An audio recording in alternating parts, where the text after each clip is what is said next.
सख्ती से निपट रही है। यूं कह सकते हैं कि जो कुछ कानपुर में हुआ उसके बाद पुलिस ये संदेश देने की कोशिश में है कि अब अपराधियों के हौसले जो हैं वो पस्त होने वाले हैं, अपराधियों के खिलाफ बड़ी कार्रवाई चलती रहेगी।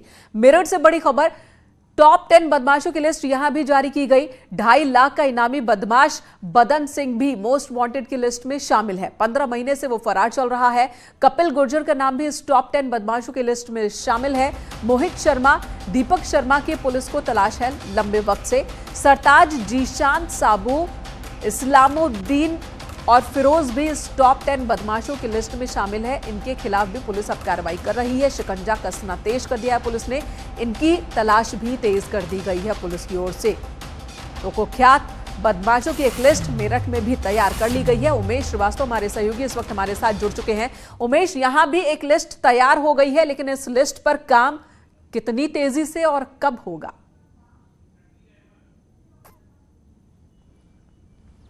जी हां, देखिए, पश्चिमी उत्तर प्रदेश के विभिन्न जिलों में टॉप 10 बदमाशों की लिस्ट, टॉप 10 बदमाशों की सूची तैयार कर ली गई है। मेरठ में भी टॉप 10 बदमाशों की लिस्ट तैयार कर ली गई है और सबसे मोस्ट वांटेड जो बदमाश है, जो अपराधी है, जो माफिया है, वो बदन सिंह बद्दो है। बदन सिंह बद्दो पर 2.5 लाख का इनाम घोषित है। 28 मार्च 2019 को बदन सिंह बद्दो मेरठ से फरार हुआ था। 15 महीने बीत चुके हैं, लेकिन अभी तक इसको गिरफ्तार नहीं किया जा सका है। लिहाजा टॉप 10 बदमाशों की लिस्ट में सबसे ऊपर जो नाम है वो बदन सिंह बद्दो का है।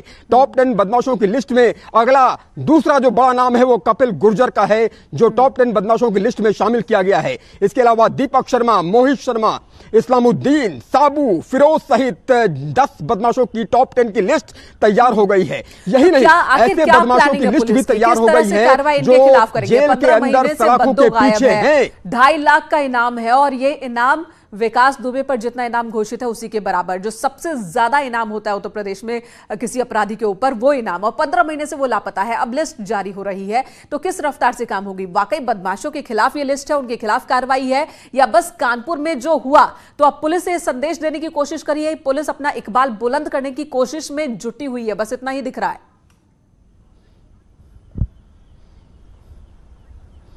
जी, आप बिल्कुल ठीक कह रहे हैं कि पुलिस अपना इकबाल बुलंद करने की कोशिशों में जुटी हुई है, क्योंकि 15 महीने से यह शख्स फरार चल रहा है। 15 महीने से यह बदमाश फरार चल रहा है। 28 मार्च 2019 को पुलिस को ही चकमा देकर यह फरार हुआ था। मेरठ में एक पार्टी हुई थी, उस पार्टी के बाद यह फरार हो गया था। अब ये इसे जमीन निकल गई या आसमान निकल गया, ये कहां चला गया? पुलिस खाक छानती हुई नजर आ रही है। तो पुलिस की यह खाक छानने की जो रफ्तार है वो कब समाप्त होगी, ये देखने वाली बात होगी। लेकिन जिस तरह से बदन सिंह बद्दो 15 महीने से फरार चल रहा है, उससे यकीनन पुलिस महकमे पर सवाल खड़े होते हैं, उससे यकीनन पुलिस पर सवाल उठना लाजमी है। और जिस तरह से 15 महीने से ये शख्स, ये बदमाश, ये अपराधी, ये माफिया, सवाल भी उठ रहे हैं कि आखिर ये जो लिस्ट है जिनमें तमाम गैंगस्टर्स के नाम शामिल है, वो अब तक लापता क्यों है? अब तक ये पकड़े क्यों नहीं गए? 15 महीने, कोई 12 महीने, कोई 1 साल से गायब है, लेकिन वो पुलिस की पकड़ से दूर है। तो पुलिस की कार्यशैली पर भी सवाल ये तमाम लिस्ट उजागर कर रहे हैं। हालांकि अब पुलिस पूरी तरह से एक्शन में नजर आ रही है।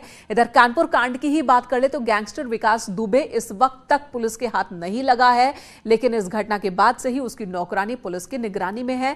पुलिस हालांकि इस बारे में शुरू में कुछ भी कहने से बचती रही। कल देर रात पुलिस ने उसकी गिरफ्तारी की पुष्टि की।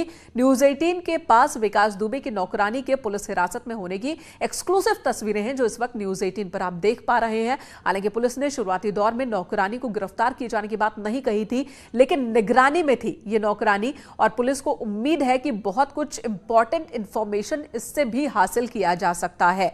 ये तस्वीरें इस वक्त न्यूज 18 पर आप देख रहे हैं। ये नौकरानी है, हाउसमेड है विकास दुबे की, जिन्हें पुलिस ने अपनी निगरानी में रखा था और अब गिरफ्तार कर लिया है। कल देर रात इसकी पुष्टि की गई।